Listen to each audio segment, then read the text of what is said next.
하나님의 말씀은 맛있습니다. 하나님의 말씀은 즐겁습니다. 하나님의 말씀은 생명과 행복을 줍니다.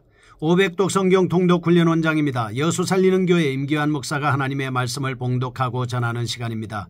함께 하시면 기적이 일어납니다. 알람을 설정하시고 들으시면 좋겠습니다.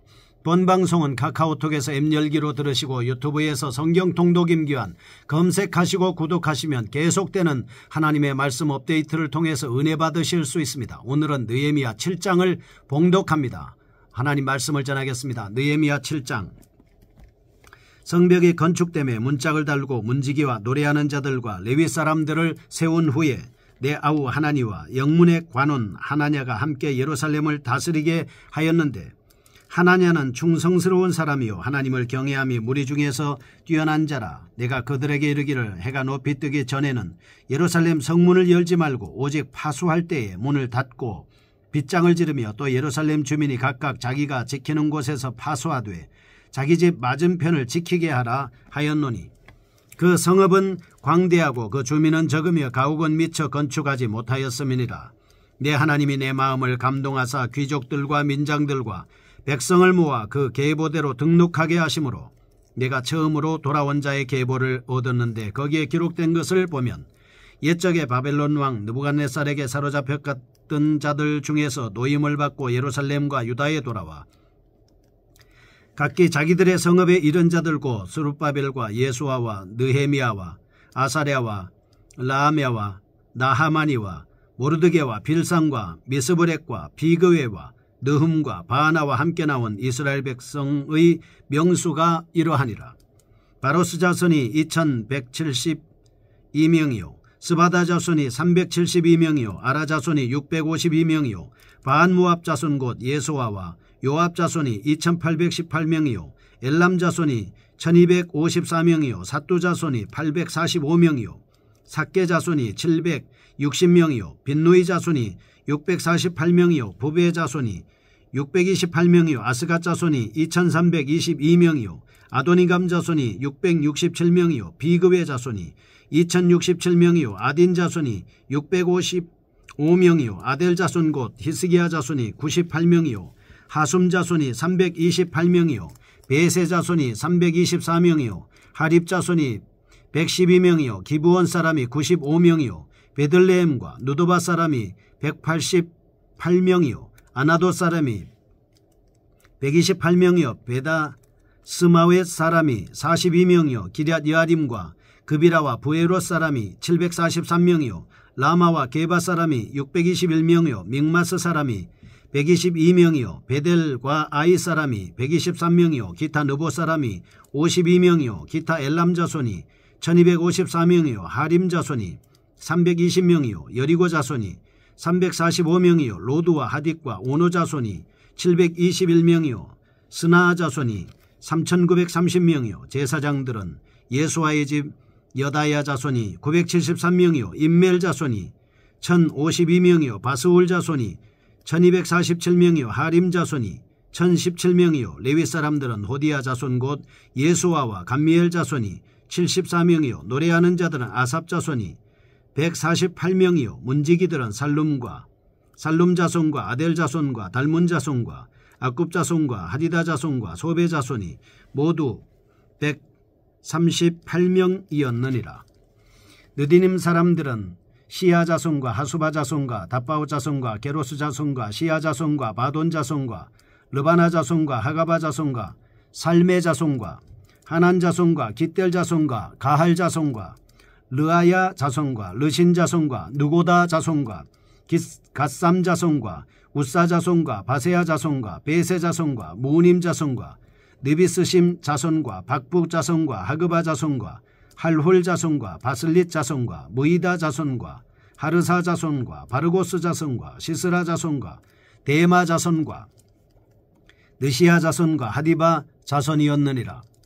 솔로몬의 신하의 자손은 소대 자손과 소베렛 자손과 부리다 자손과 야일라 자손과 다루곤 자손과 깃델 자손과 스바데아 자손과 핫딜 자손과 보게렛 하스바임 자손과 아몬 자손이니, 모든 느디님 사람과 솔로몬의 신하의 자손이 392명이었느니라. 델멜라와 델하르사와 구룹과 아돈과 임멜로부터 올라온 계보가 있으나 그들의 종족이나 계보가 이스라엘에 속하였는지는 증거할 수 없으니 그들은 들라야 자손과 도비야 자손과 누고다 자손이라.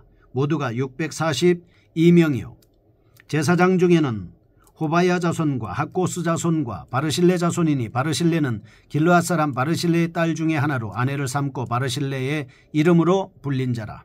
이 사람들은 계보 중에서 자기 이름을 찾아도 찾지 못하였으므로 그들을 부정하게 여겨 제사장의 직분을 행하지 못하게 하고 총독이 그들에게 명령하여 우림과 둠밈을 가진 제사장이 일어나기 전에는 지성물을 먹지 말라 하였느니라. 온 회중의 합계는 42,360명이요 그의 노비가 7,337명이요 그들에게 노래하는 남녀가 245명이 있었고 말이 736마리요 노새가 245마리요 낙타가 435마리요 나귀가 6,720마리였느니라.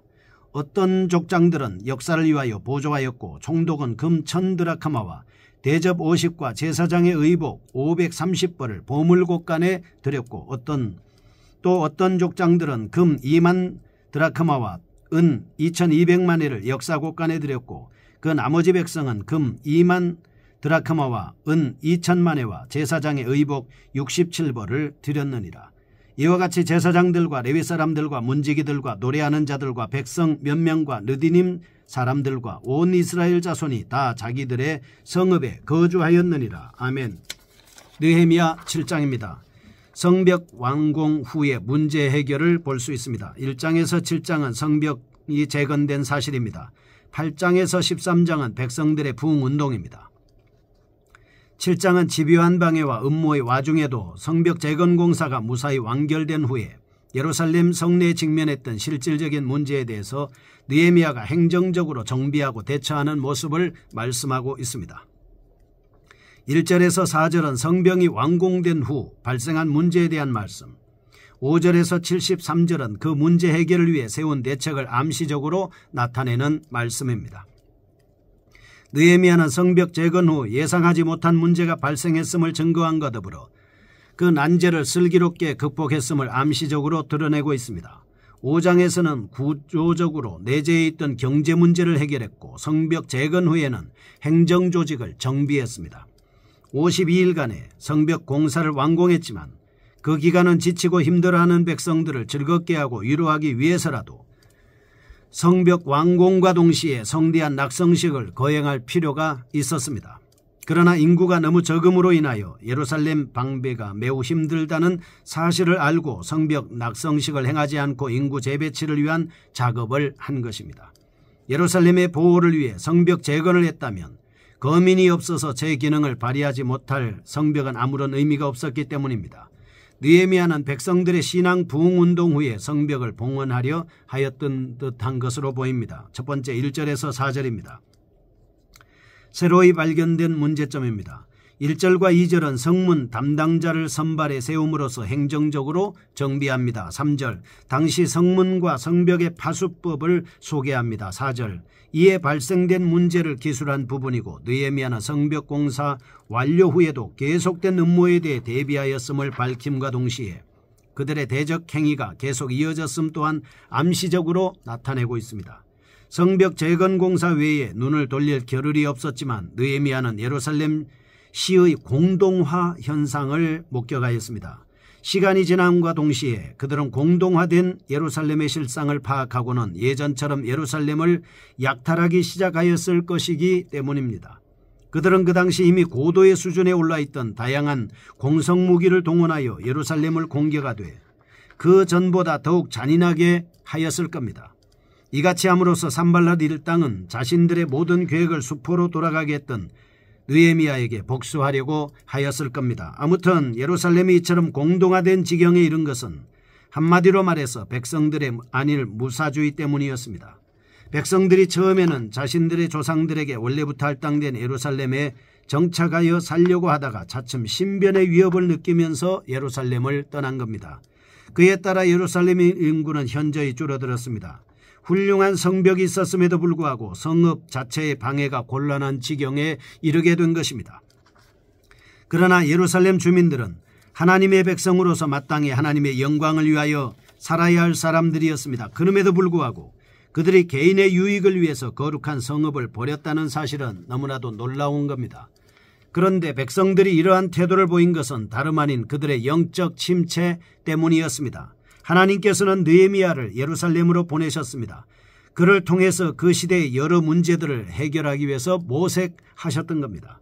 본달락을 통해서 첫째, 지도자는 조직 그 자체의 힘이 아닌 그 조직에 속한 개개인의 힘에 의해 조직이 유지된다는 사실을 명심해야 됩니다. 둘째, 백성 혹은 회중 개개인의 개인주의적 이기심은 한 국가 및 교회를 멸망하게 할 수 있다는 것을 알아야 합니다. 5절에서 73절입니다. 문제 해결을 위한 대처를 보겠습니다. 1절에서 4절은 성벽 재건 이후에 예루살렘 성을 파수하는 과정에서 발생한 문제였습니다. 그에 대한 대책을 강구하는 본달락은 1차 귀한 자들의 명단을 서술하면서 문제 해결의 실마리를 암시하고 있습니다.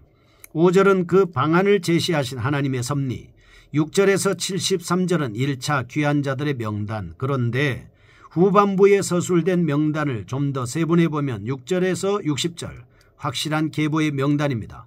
61절에서 65절은 불확실한 계보의 명단, 66절에서 69절은 귀한 자들의 총수, 70에서 73절은 성전 재건을 위한 헌물의 내역입니다. 느헤미야는 당시 직면한 예루살렘 인구 감소 문제를 1차 귀환 때의 인구 분포를 통해 해결하려고 했습니다.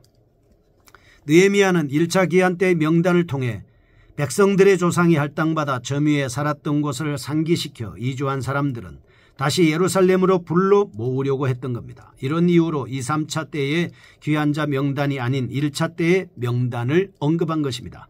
그리고 이와 같은 이유로 성벽 재건과 하등 관계없는 성전 재건 때 드려진 예물의 종류와 수를 에스라 2장 68, 69절보다 자세하고 분명하게 언급하고 있습니다. 다시 말해서 느헤미야는 70에서 73절까지 성전 중건을 위한 헌물의 내용을 세세히 기록하고 있는데 이를 통해 1차 귀한 자들이 가졌던 예루살렘 성과 성전에 대한 강한 열망을 의도적으로 드러낸 장면으로 이해할 수 있습니다. 그러므로 이는 느헤미야가 1차로 귀환한 조상들이 가졌던 열심과 같이 성을 떠난 백성들이 예루살렘 성에 대해 애착을 갖고 다시 성 안으로 돌아올 것을 의도적으로 암시하고 있습니다. 본문의 강조점, 무엇보다도 많은 이스라엘 백성들이 온갖 장애 요인에도 불구하고 본토로 돌아왔다는 사실의 보도에 있습니다. 그런 점에서 필사자의 오류 혹은 조사자의 관점의 차이로 본한 본서와 에스라에서의 숫자상의 차이는 결코 문제가 되지 않는다라고 하는 것입니다.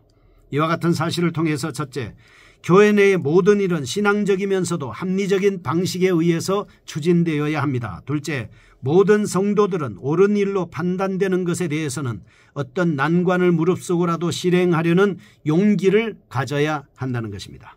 여기서 잠깐 느헤미야 인물에 대해서 살펴보겠습니다. 느헤미야는 이스라엘이 페르시아 아닥사스다 1세의 통치 아래 있던 BC 464년에서 424년에 활약한 지도자입니다. 하갈의 아들입니다. 아닥사스다 1세의 술관원입니다. 유다인들이 본토로 귀환하게 됨에 따라 유다 총독이 됐습니다. 예루살렘 성벽 중수를 책임지는 지도자로 활약을 했습니다. 그의 이름의 뜻은 여호와는 위로라는 뜻입니다. 느헤미야가 활동한 시대는 바사왕 아닥사스다 통치 시기와 일치하고 있습니다. 에스라의 귀환이 있은 지 14년 후, 스룹바벨의 귀환이 있은 지 94년 후 BC 444년경에 예루살렘으로 귀환한 느헤미야 성벽 재건 공사를 완공했습니다. 느헤미야는 유다인들이 예루살렘 귀환을 기준으로 세 단계로 나눌 수 있습니다. 첫째, 아닥사스다 왕의 술관원, 둘째, 성벽 중수 지도자, 셋째, 신앙개혁과 국가재건의 지도자였습니다. 그는 성격이 담력과 수완을 겸비한 기도의 사람이고 뛰어난 기획력과 조직력을 소유한 사람이었습니다. 정치적 지도자이면서 백성들을 종교적으로 개혁하고 영적으로 각성시키고 청렴결백한 성품을 지닌 인내력과 책임감을 가진 지도자였습니다. 첫째, 느헤미야는 예루살렘으로 갈 계획에 앞서 가장 먼저 기도로 준비했다. 둘째, 느헤미야가 51일 만에 성벽을 완성한 것은 탁월한 지도력과 조직력 때문이기도 하지만 하나님의 인도하심 도움이었습니다. 거룩하신 하나님 감사합니다. 영광을 받으시옵소서. 예수님의 이름으로 기도합니다. 여수 살리는 교회 임기환 목사였습니다.